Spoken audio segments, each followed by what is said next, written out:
આજે મને કહેતા આનંદ થાય છે, જે રાજધાનીનું અમે સપનું જોઈને બેઠા હતા, એ કેવડિયા રાજધાનીમાં આજે આમ આદમી પાર્ટીની સરકાર અમે બનાવી છે.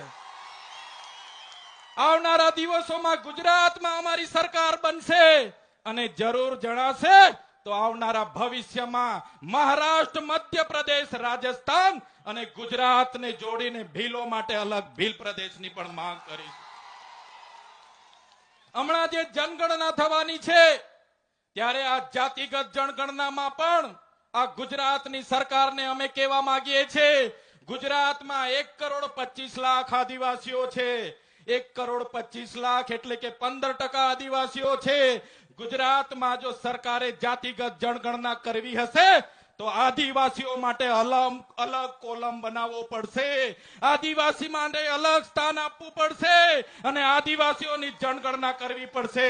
જો તમે આદિવાસીઓને અમારી અલગ કોડ કલમ નહીં આપશો તો આદિવાસી પોતાનો ધર્મ શેમાં લખાવશે, પોતાની જાતિ શેમાં લખાવશે અને આદિવાસીઓને ગુમરાહ કરીને આદિવાસીઓની અનામત કઈ રીતના ખતમ થાય એ આ મૂડીવાદી સરકાર કરે છે. ત્યારે જો આદિવાસીઓની અલગ ધર્મ કોલમ ના બનાવવામાં આવે, અલગ ધર્મ કોડ ના બનાવવામાં આવે તો આવનારા દિવસોમાં જાતિગત જનગણનાનો પણ અમે વિરોધ કરીશું.